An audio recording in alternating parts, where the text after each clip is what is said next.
Happening, fellas? We're here at the King of the Baggers with Darwin Yeager. Darwin, how you doing, buddy? Man, there's no other place I'd rather be right now. We're here at Daytona for the opening round of King of the Baggers series. Motul is the official lubricant of the series. We're here with the Saddleman team, which is an entirely new team, new squad this year. They're on Harley Davidsons, which obviously I love. Right here we have John Dahmer, actually. John, how you doing? this is Ken Kaplan. Good luck to you today. This is the extraordinaire here. Good luck to you today. Ken Kaplan. Ken. Yes. Nice Pleased to meet you. Yeah, he's with Dark Horse Crankworks, so he's the brains of the entire operation here. Yeah. Oh no, it's true. I'm giving more credits due. So how's everything going with the bikes this year?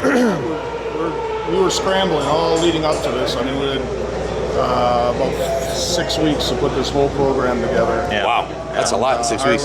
Harley stepped up and gave us a lot of support and basically a blueprint to get us going. These are all 2023 worldwide limiteds. I mean, Brand new bikes? Yes.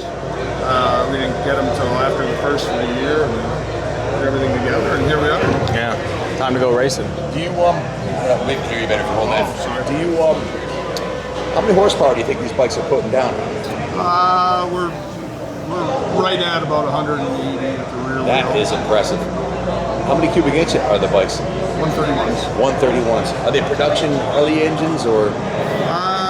Well, we're building actually to the point where it's a production-based engine. They're stepped on a little bit. Can you show us one and point out a few features of it for the viewers? Sure. Skip time. Let's take Patricia's, because she's the prettiest out of everybody. It's absolutely, and the bike is very pretty too, might I add. It's absolutely stunning. Yeah. What a Again, work of art. Screaming Eagle, Harley Davidson helped us out considerable as far as some parts that they've been developing and putting together on these bikes that,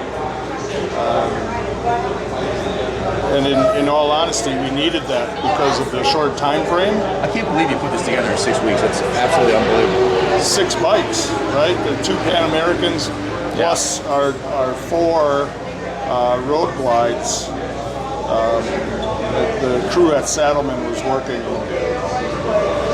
amazingly to get this stuff together. How much sleep do you have gotten sleep? They didn't get much sleep. We haven't got much sleep. You were running on adrenaline. He's running on race testing gas. at Rolling Road on Monday and Tuesday. Bikes came in actually Monday evening, and so our crew took a break on Monday afternoon, and we basically pulled an all-nighter to get here. I think our crew slept about 2 hours. Sound familiar? Yeah. Sounds like Dakar. Huh? Yeah, Dakar. So, just hats off, man. I can't believe you pulled this off in 6 weeks. Obviously, you have a lot of good team members that are kicking ass and sponsors. It's amazing. We have a great team. We have great riders, great team, great sponsors. We have a lot of work ahead of us. There's no shortage of work. How many guys does it take to do this in 6 weeks? How many men team? Well, Saddleman has a little over 120 employees, and I think half of them were working on this project. On deck. That might be a bit of an embellishment, but It's literally probably 1,000 hours per bike, easy, right? how much? 1,000 hours into building and engineering and assembly and testing. Oh, I've A whole lot. never looked at that number. I don't want to know. I don't. We don't tally I don't that. think so. But there is the nicest thing that we have is basically all 4 bikes are essentially identical. So when one is, in fact, we just found a little wiring glitch, and it may be the same case with all 4 bikes. So we'll get that straightened out. Yeah. The crazy thing is that the first race of the year is the Super Bowl. Yeah. Right. Racing, and there's a lot of work that goes into being ready for the Super Bowl. So our guys, we got to keep our riders and our guys heads up and keep plugging away. And it's a long season, right? Yep. It's 14 races total. Double what it was last year. Double what? Yep. Yeah. So You just have to be diligent and continue plugging away and developing these bikes. I know that we have ways to go to be at the front with these bikes. But of course, like you know, the 34 bike, Michael Barnes' bike from last year, right now is the fastest. I didn't look at this morning's practice, but track record, right? Has the fastest Harley here. Yeah. So I believe we know what we need to do. Yeah. We have a template. We just have to when we put this whole deal together, and Jason Kale from Screaming Eagle is like, well, what do you want in this package? Right. Of course, we asked for fast bikes, but we also didn't want to stray from what they've developed in the last 2 years in this racing effort. Of course, they have a very competitive package. And I said, if you ever get into a question where you say, well, John, what do you want? You know, as far as any performance item or suspension, I just went back to him and said, you know what? Yeah. What would you do? Okay, that's what I want. Yeah. Yeah. What's left on the bike that's a production piece? Because it looks like the entire bike is hand built. There's a lot of really cool pieces on this, but I mean, from engine cases to heads to cylinders, primary,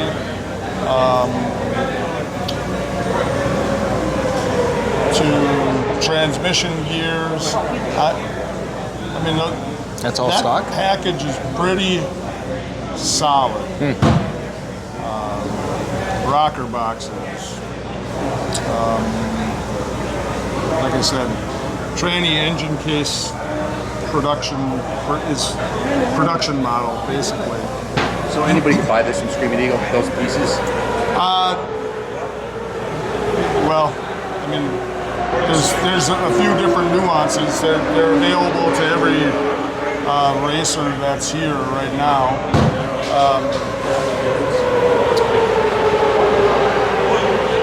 I mean, right down to some of the fairing stay parts. You really don't. I mean, we've been in this gig for 3 years now, and we've experimented in some different aftermarket pieces and parts. Right. And found that there have been occasions where we've gone back to OE pieces and parts that were on there. Yeah. Well, it's like you said, you guys already have the blueprint based on what Barnes and everything else what you ran last year, so You learned a lot in 3 years of racing, I'm sure. Yeah, there's a lot of Yes. R&D. and we're not anywhere close to being done yet either. Yeah. Right? Yeah. The development of these bikes is just exponentially climbing. And everybody's learning, whether it's Indian, Harley. Yeah. We're just blessed that we have such a crew that can, he's got the experience to be competitive. Yeah. You know, it's not just a motorcycle, it's not just a rider. There's so much more that goes into it. It's the whole package. And Right. Saddleman has been it's amazing at what the Eckert family's put together with these guys and my team and guys that I brought in and gelling with the Saddleman team as it is right now. Yeah. It's cool stuff. Yeah. It's definitely a sign of good things to come, for sure. God, I hope so. Yeah. Oh, no, it will. Because the other isn't much of a option. Yeah. Tell us about the suspension. It looks really factory.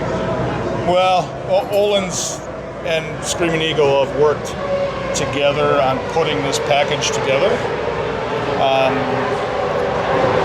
This is the latest development. I mean, in all honesty, we were getting fork parts from Sweden up until yesterday.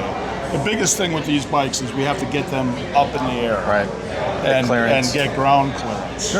And like as you well know, Darwin, last year, I have never met a rider like Michael Barnes that can get the lean angle that he could.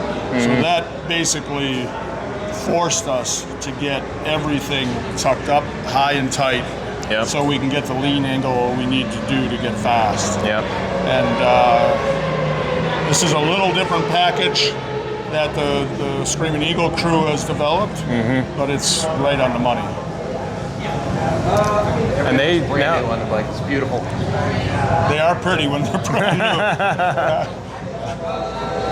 What do you do with last year's or the years before bikes? The reason I'm asking is I'm on the purchasing agent for the New England Motorcycle Museum. And if you ever have one, I'd love to put one of these on display in the museum. So I feel it's a big how part cool of the would that history be? of Harley Davidson, you know. And Yeah, I've been pretty blessed. I've kept all my race bikes from in the mid '90s when I was racing Sportsters. I still have that bike, and then we went into Buells. We went back into XR 1200s.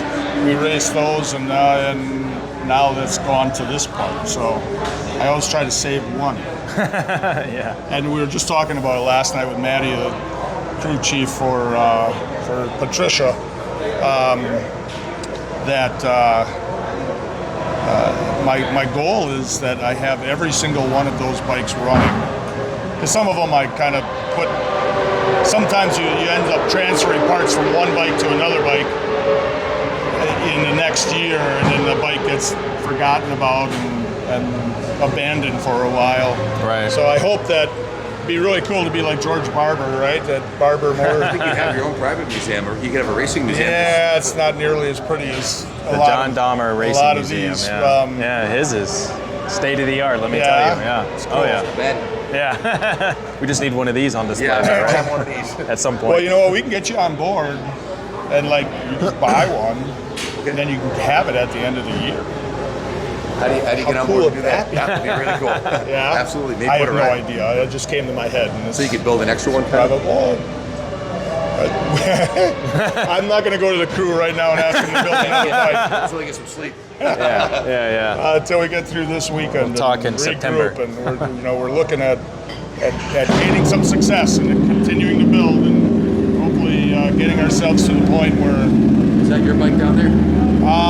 That's actually Suicide Machines. That's Aaron and bike. Sean from Suicide Machine Co. Yeah. Pan America as well. You're running Pan Americans also? Yeah. Yeah. I can't believe how amazing they look when you guys are done with them. Doesn't even look like a Pan American. Again, Saddleman crew did an amazing job putting together. They built that whole pan Yep. back to it. And Custom swing arm Yeah. too, I believe.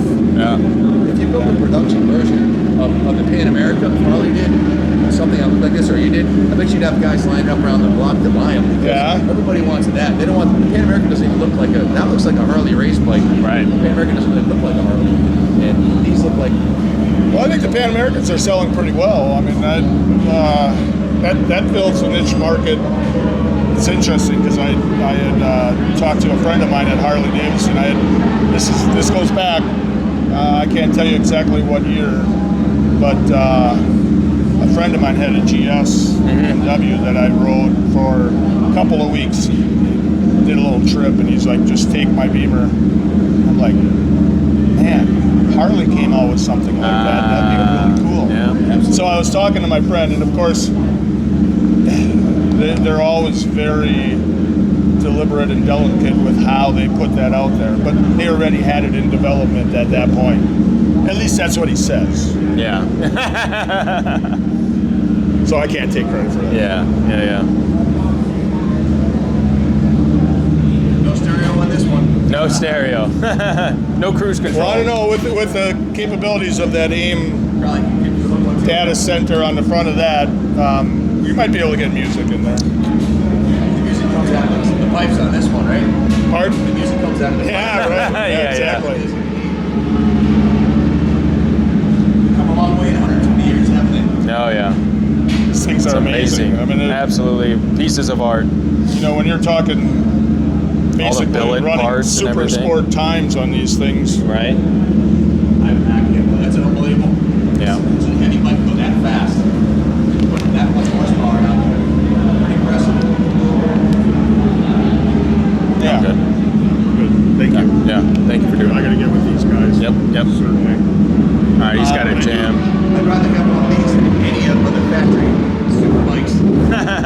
Yeah. Yeah. Oh, 100%.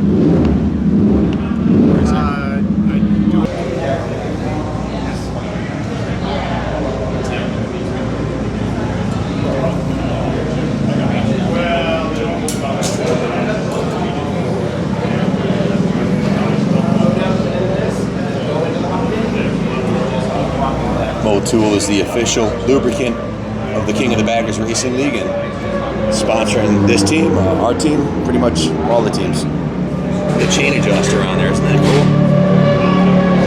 It's kind of like it's a chain adjuster like you'd see on an off-road bike almost.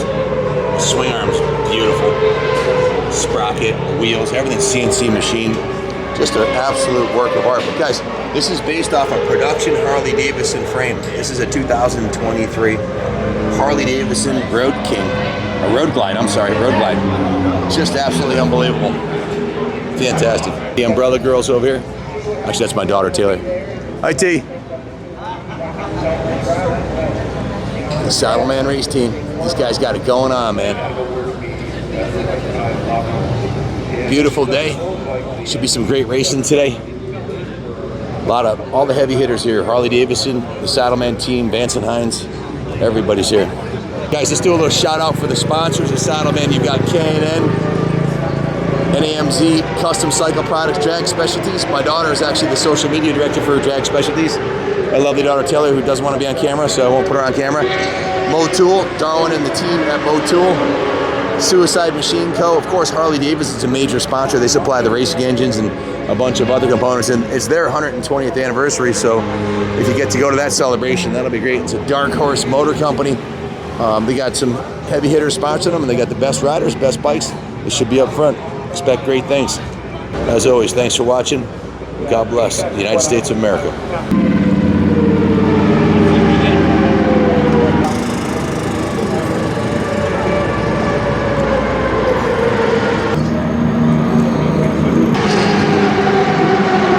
To the bike.